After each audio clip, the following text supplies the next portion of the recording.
Welcome. What you are about to watch is not science fiction, and it is not folklore. It is a serious investigation into one of history's most compelling unresolved questions: the mystery of the Piri Reis map, a 1,513 chart that shows Antarctica's ice-free coastline. Across the world, in universities, research institutes, and field excavations, serious scholars are wrestling with evidence that does not fit the accepted story. Evidence that has been documented, measured, and peer-reviewed, and that still has no satisfying conventional explanation. We are going to look at that evidence carefully, without prejudice in either direction, not dismissing what is extraordinary, but not accepting it without scrutiny either. The truth, as always, is in the details. In 1929, a map drawn by Ottoman Admiral Piri Reis in 1513 was rediscovered in the Topkapi Palace Library in Istanbul, rolled inside a bundle of old documents. It showed the Atlantic coastlines of Europe, Africa, and South America with remarkable accuracy for its era. Compiled, Piri Reis explained in his own margin notes, from 20 source maps including those of Christopher Columbus. But at the bottom of the map was something that no one expected: a landmass. In 1966, American historian Charles Hapgood identified that southern landmass as Antarctica, and not the Antarctica we know today. Hapgood argued the coastline depicted matched the subglacial topography of Antarctica as revealed by seismic surveys in 1949, suggesting the map was copied from source charts drawn when Antarctica was free of ice. Antarctica was officially discovered in 1820. The seismic survey was in 1949. The Piri Reis map was drawn in 1513. The source maps Piri Reis used were older still. A United States Air Force officer compared the map to the 1949 survey and wrote a letter calling the match extraordinary. Mainstream cartographers looked at the same map and saw something different entirely. Who was right, and what was Piri Reis actually looking at when he drew the bottom of the world? This is where our investigation begins. Stay with us, because the further we go into the evidence, the more extraordinary it becomes. The story you think you know is only the surface. Beneath it lies something far more remarkable. Let us begin. Before we examine the specific evidence, we need to step back and understand the context. This case does not exist in isolation. It sits within the wider world of ancient technological anomalies, and to properly evaluate what we are looking at, we need to understand the broader picture that surrounds it. Out-of-place artifacts, objects found in geological or archaeological contexts that predate their supposed invention, represent one of the most contentious categories in all of science. The scientific establishment's response to such discoveries has historically fallen into two camps. The first is skeptical investigation, careful re-examination of the dating, the context, and the object itself, which often reveals a mundane explanation. The second, rarer response is acknowledgement, a formal revision of the assumed timeline in light of evidence that cannot be explained away. Both responses have legitimate roles. The history of archaeology includes many cases where enthusiastic amateur discoveries of supposedly ancient anomalies turned out to be forgeries, misidentified natural formations, or artifacts simply displaced from their original layer by post-depositional disturbance. Critical scrutiny of extraordinary claims is not closed-mindedness. It is scientific responsibility, but it must be applied consistently. The same rigorous scrutiny applied to anomalous claims must also be applied to the mainstream assumptions those claims challenge. And sometimes, when the evidence is examined honestly, the mainstream assumption is the one that breaks. The significance of genuine out-of-place artifacts goes beyond the objects themselves. Each one represents a data point in a larger argument about ancient human capability, about what our ancestors understood, what they could engineer, and how much of that knowledge has been lost. The ancient world was not populated by primitive minds in primitive bodies. The brains that looked up at the night sky 40,000 years ago were neurologically identical to ours. Given sufficient time and motivation, They could have discovered and lost almost anything we know today. This context matters because it tells us something important. What we are about to investigate is not an isolated curiosity. It is part of a pattern that researchers in multiple fields have been independently documenting for decades. And patterns in science demand explanation. With that foundation in place, let us now turn to the specific case at hand. Now we reach the heart of the matter.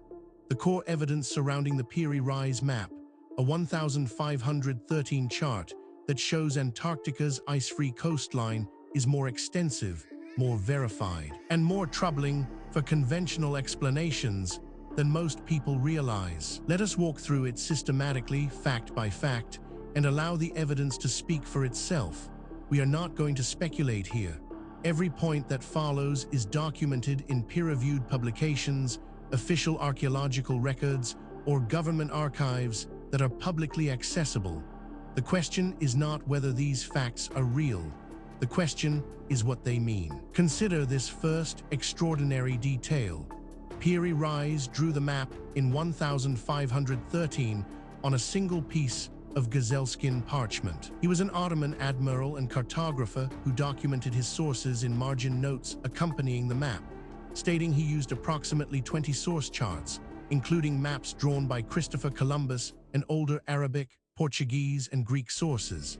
The map focuses on the Atlantic basin and was likely intended as a navigational reference for the Ottoman Navy. This single data point, if taken in isolation, might be set aside. Anomalies happen. Instruments malfunction. Researchers make mistakes.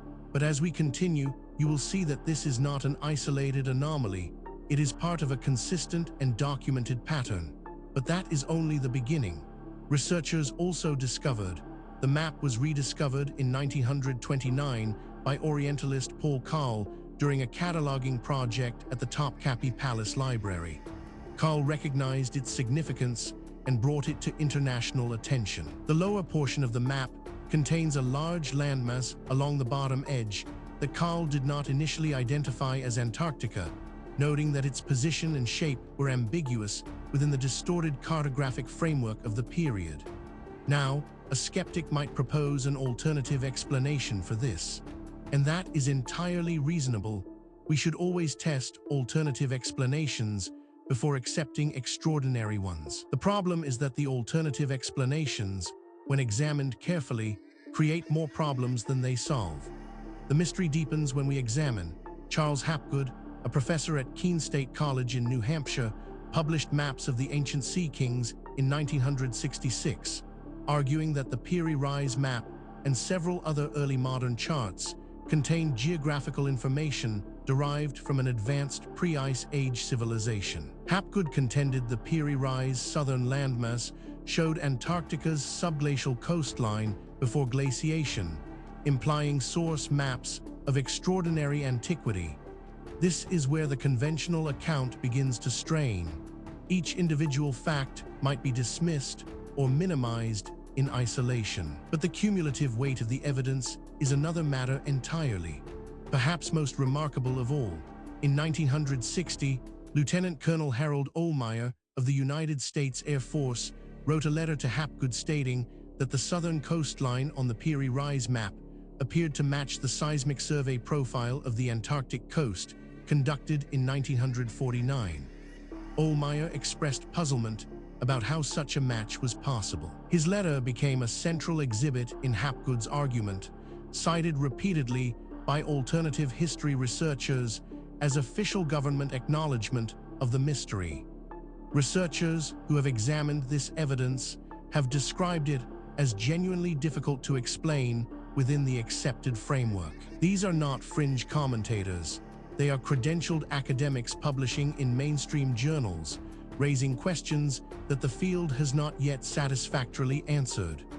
Then there is the matter of Antarctica was officially discovered in 1820 by Russian, British, and American expeditions. Its subglacial topography, the shape of the land beneath the ice sheet, was not mapped until a seismic survey during the 1949 Norwegian-British-Swedish Antarctic expedition. If Piri Reis's southern landmass accurately depicted that subglacial profile, the source maps would have required observers on an ice-free Antarctic coast at least several thousand years before any known seafaring civilization reached those latitudes. What makes this particularly significant is its independence from the previous points. This is not a case of one theory requiring another.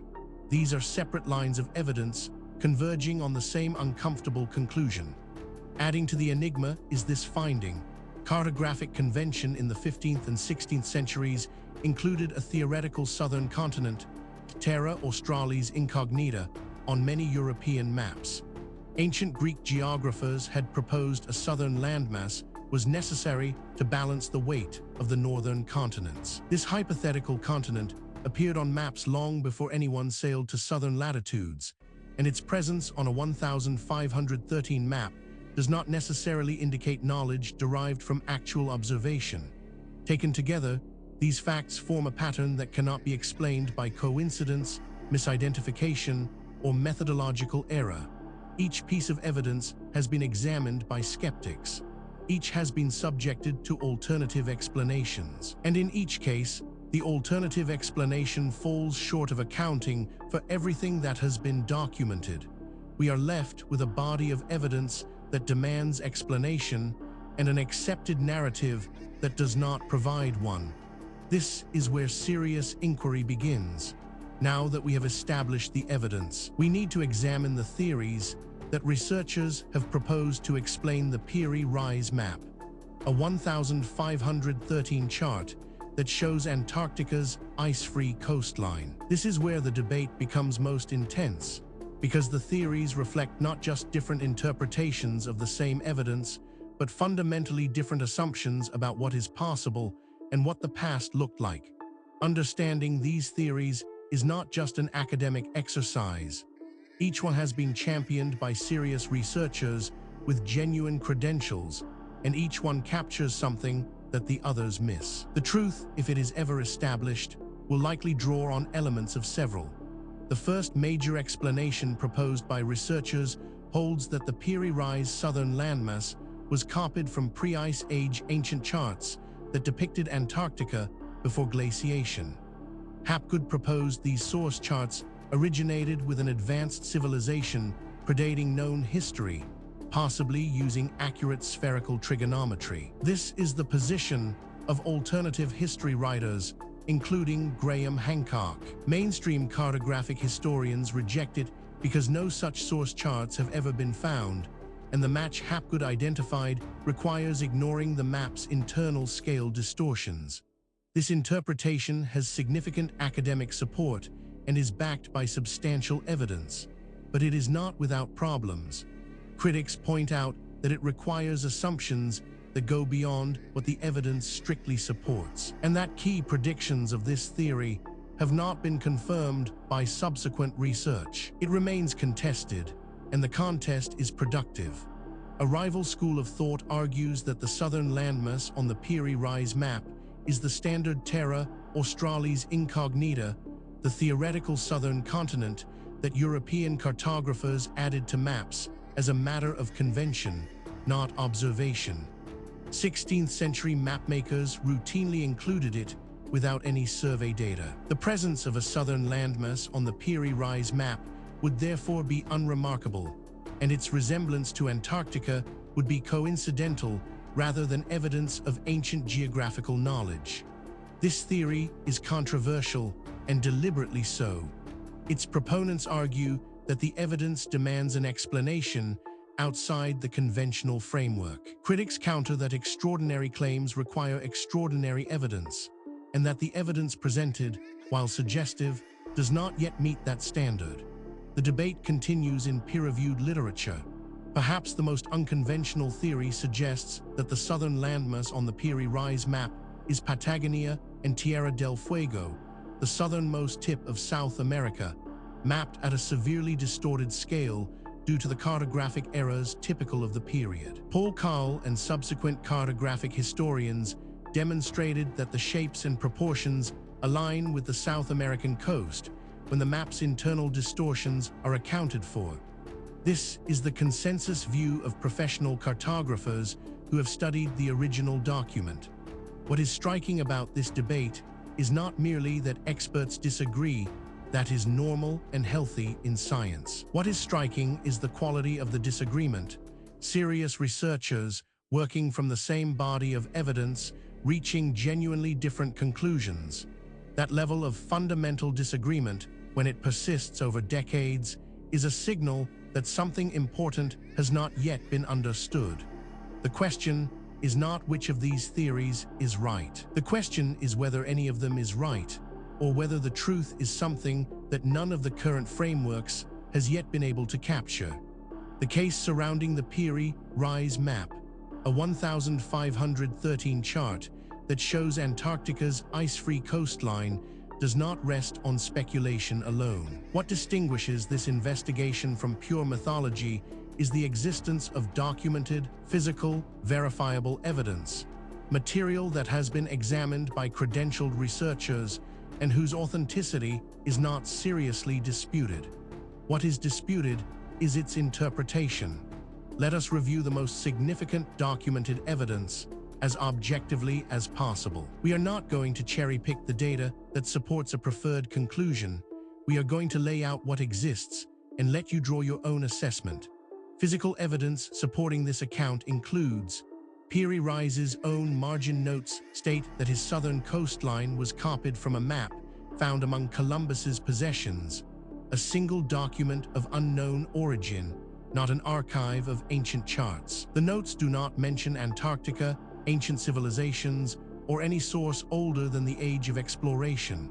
This is the most direct available evidence about the map's sources, and it attributes the southern landmass to a Columbus-era document, not antiquity. This evidence has been subjected to independent verification. Skeptics have examined it. Alternative explanations have been proposed and tested. The data remains. The question of what it means remains open. Investigators have documented.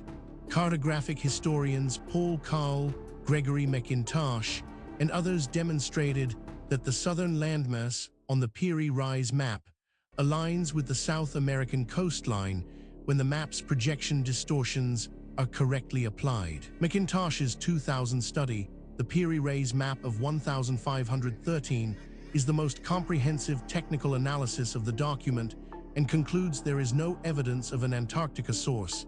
The shapes match Patagonia when cartographic errors are taken into account. This evidence has been subjected to independent verification. Skeptics have examined it. Alternative explanations have been proposed and tested. The data remains. The question of what it means remains open. On-site analysis revealed. Ohlmeyer's 1960 letter compared shapes visually without accounting for scale, projection type, or the map's internal inconsistencies, a methodologically flawed comparison. Professional cartographers who replicated his comparison with correct methodology did not find a match with the 1949 Antarctic Seismic Survey. No ancient source maps depicting Antarctica have been discovered in any archive. The subglacial topography of Antarctica confirmed by modern radar differs from Piri Reis's depiction at several key points. This evidence has been subjected to independent verification. Skeptics have examined it.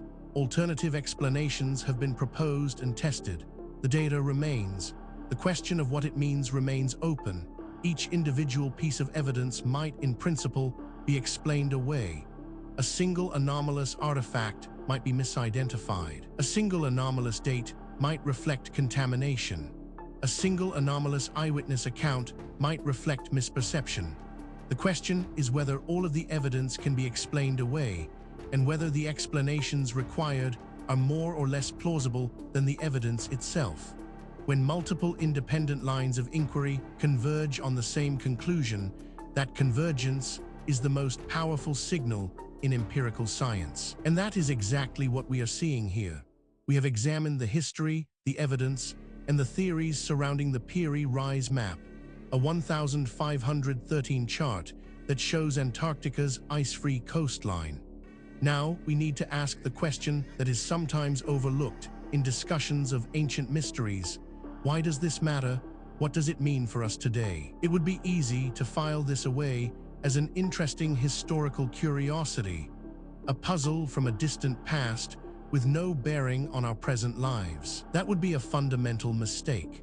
The questions raised by this case touch on issues that are directly relevant to who we are, where we came from, and what the human story actually looks like before the period covered by conventional history.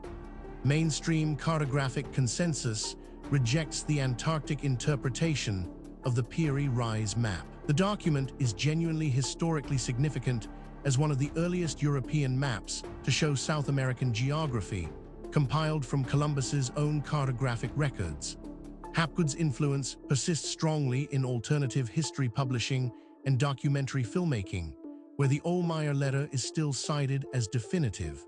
Graham Hancock and others continue to feature the map as evidence of a lost civilization. Scholars of cartographic history regard the mystery as solved. The southern landmass is Patagonia, distorted, with a theoretical terra australis added by convention. The map's genuine value lies in what it reveals about how 16th century navigators compiled and shared geographical knowledge, a story interesting enough without ancient Antarctica.